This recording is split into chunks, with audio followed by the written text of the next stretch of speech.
मला सांगा, ही जे जमीन आहे ही कुणाची जमीन आहे? ही जी जमीन आहे पूर्वी विठ्ठल विश्वनाथराव बेले यांची होती. त्यानंतर वारसा हक्काप्रमाणे ती माझ्या वडिलांच्या नावे म्हणजे विश्वनाथ विठ्ठलराव बेले यांच्या नावे झाली. त्यानंतर वडील 2021ला एक्सपायर झाल्यानंतर ती जमीन आमच्या सामायिक क्षेत्र म्हणून माझ्या आईच्या आणि बहिणीच्या नावाने कायदेशीररित्या आम्ही करून घेतलेली आहे. त्याचा वारस प्रमाणपत्रही आम्ही कोर्टातून घेतलेलं आहे. पण ही जी अडवणूक आहे ही दरवेळी दत्तात्रय प्रल्हाद बेले यांनी या ना त्या कारणाने माझं क्षेत्र हे पडीक पडावं याच प्रकारे त्याच्यावरती अडवणूक केलेली आहे. त्यांना कधीही वाटलं नाही की त्यांनी पेरावं हे करावं आणि सतत एक कारण काढून दुसरं कारण काढून माझं तिथं निघतंय हे करतंय. मी त्यांना हे सुद्धा बोललो की तुम्ही कायदेशीररित्या जी कारवाई करायची आहे ती करा, पण असं जे आहे दंडमशाही ही योग्य नाही आहे.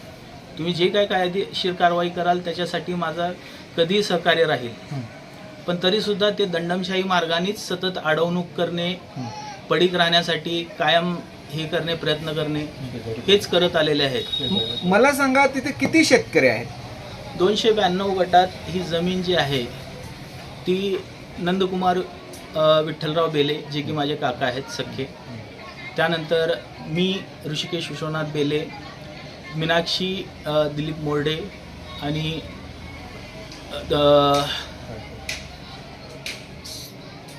यांची ज्ञानेश्वर प्रल्हाद बेले यांची आहे आणि संगीता दत्तात्रय बेले यांच्या नावावर ही थोडीफार जमीन आहे. मग मला सांगा, ही त्रास तुम्हालाच होतोय का त्यांना पण त्रास होत आहे? त्यांना त्रास या बाबतीत काही नाही आहे, कारण का ते त्यांनी स्वतःच आहेत. संगीता दत्तात्रय बेले हे त्यांच्या मिसेसच आहेत आणि ज्ञानेश्वर प्रल्हाद बेले हे त्यांचे भाऊच आहेत. हा जो त्रास आहे तो फक्त 3 जणांना आहे. तो म्हणजे ऋषिकेश विश्वनाथ बेले, नंदकुमार विठ्ठलराव बेले आणि मीनाक्षी दिलीप मोर्डे यांना. या तिघांनाच त्रास होत आहे. तिघांनाच येन केन प्रकारे त्यांनी फक्त त्रास दिला आहे. बरं, मला सांगा, तुम्हाला जर तुमची न्याय नाही भेटली किंवा तुम्हाला तुमचा रस्ता नाही भेटली तर आपली पुढची भूमिका काय राहील?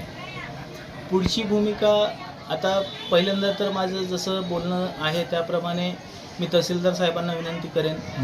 त्यानंतर जी काय एस्केलेशनची प्रोसेस असेल त्यानुसार मी पुढं जाईन. मी त्यांचा फॉलोअप घेतच राहीन, कारण का शेवटी रस्ता हा प्रत्येक शेतकऱ्याला मिळाला पाहिजे हाच महसूल मंत्र्यांचा निर्णय आहे. आणि कधी ना कधी माझा विश्वास आहे की कधी ना कधी कुणाला तरी जाणीव होईल, ते लोक मला रस्ता देतीलच. मला सांगा, आपले धाराशिव जिल्ह्याचे जिल्हाधिकारी साहेब आहेत, त्या साहेबांना आपण काय आदेशित करचाल किंवा काय संदेश द्यायचा?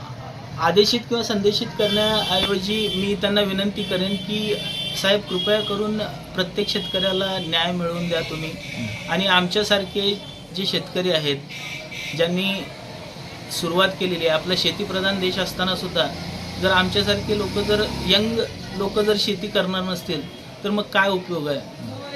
आपल्या जय जवान जय किसान नाऱ्याला आपण दरवेळेस बोलतो की इथला तरुण भरकटत चाललेला आहे वगैरे, पण मग भरकटत चालायला हे जे कारणीभूत आहेत थोडेफार लोक की रस्ता अडवणूक करणे किंवा येन केन प्रकारे त्रास देणे, हे कसं योग्य वाटतं? माझं क्षेत्र, शेतीचं क्षेत्र हे मौजे चिकुंद्रा 292 गट नंबरमध्ये आहे. जिथे जाण्यास जो रस्ता आहे त्यासाठी 297 मधील जे मालक आहेत अशोक चव्हाण यांनी परवानगी दिलेली असताना सुद्धा त्यांचे जे शेत करणारे भागीन आहेत दत्तात्रय प्रल्हाद बेले यांनी मुद्दामहून अडवणूक करून पेरू देणार नाही या प्रकारे असे बोललेले आहेत. काल ज्यावेळेस मी त्यांच्याशी बोललो आणि त्यांना हे पण म्हटलं की सगळ्यांना रस्ता मंजूर झालेला असताना सुद्धा तुम्ही का अडवणूक करताय, तर नाही, मी कुणाला सुद्धा घाबरणार नाही आणि रस्ता अडवणारच. तहसीलदार समोर हे बोलाल का म्हटल्यानंतर त्यांनी होकार दिलेला आहे त्या बाबतीत. मग मला सांगा, आपल्याला किती दिवसापासून ही असं प्रसंग येत आहे? हे फार दिवसांपासून त्यांचा हा चालू आहे. रस्ता या ना त्या कारणाने माझी पेरणी अडवणे करणे हा विषय त्यांनी सततच केलेला आहे. बरं, ते स्वतः माझे काका असले तरी त्यांना मी कित्येक वेळा विनंती करून हे करून तरीसुद्धा त्यांनी सतत माझी अडवणूक करणे, जेणेकरून माझं पडीक पडेल याकडेच त्यांचा कल आहे. त्याच 292 क्षेत्रात माझ्या काकाची ही जमीन आहे, त्यांची पडीकच पडलेली आहे. आणि माझा जो आत्तेभाऊ आहे गणेश मोरडे, त्याच्या आईच्या नावे असलेली मीनाक्षी मोरडे यांच्या नावे असलेली जमीनसुद्धा तशीच आहे. आणि हे सर्व गोष्टी माहिती असून जाणून बुजून मुद्दामून केलं जात आहे. आणि त्याला ते कारण सांगतायत की तुझ्या आजोबांनी व्यवस्थित वाटणी केलेली नाही आहे किंवा असे तसे. आणि ज्यावेळेस त्यांना पुरावे मागितले तर त्याबद्दल त्यांच्याकडे काहीही पुरावे नाही आहेत. त्यांना म्हणलं तुमचं जर सत्य आहे तर तुम्ही कोर्टातून प्रॉपर कायदेशीर मार्गे हे सगळं घ्या, पण त्यासाठी पण त्यांची हे नाही आहे, मंजुरी नाही आहे. या उलट ते मलाच म्हणतात की तूच सगळं नीट करून दे. मग मला सांगा, आपण तहसीलदाराकडे गेलो होतो का या विषयासाठी? मी अजून तरी तहसीलदारांपर्यंत गेलेलो नाही आहे. त्यासाठीचा अर्ज मी तयार केलेला आहे आणि मी त्यांना तो लवकरच सादर करणार आहे.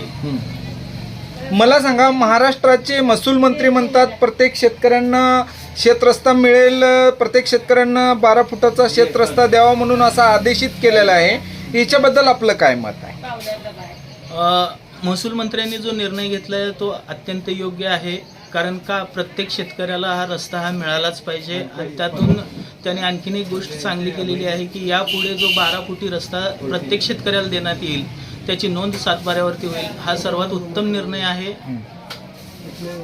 मग मला सांगा, आपण तहसीलदारांना काय आव्हान करता?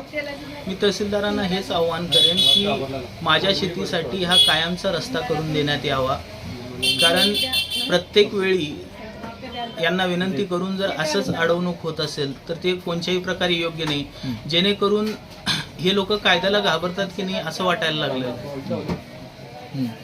मग मला सांगा, आपण महाराष्ट्राच्या मुख्यमंत्र्याला काय संदेश द्याल शेतकरी या नात्याने? शेतकरी या नात्याने मी हेच म्हणेन की तो जो निर्णय घेतलेला आहे शेतरस्त्याबाबतीतचा तो अत्यंत योग्य आहे. पण त्याच्या अंमलबजावणीच्या बाबतीत जो ग्राउंड लेवलला काय चाललेलं आहे याच्याकडेही थोडंफार लक्ष दिलं तर फार मदत होईल प्रत्येक शेतकऱ्याला. तर 292 मी माझ्या कुटुंबातील एकमेव कमवती व्यक्ती असून मी एकटाच शेताला जाणे येणे करतो. तर माझ्या जर जीवास काही बरे वाईट झाले तर दत्तात्रय बेले हा एकमेव व्यक्ती जिम्मेदार असेल त्यासाठी.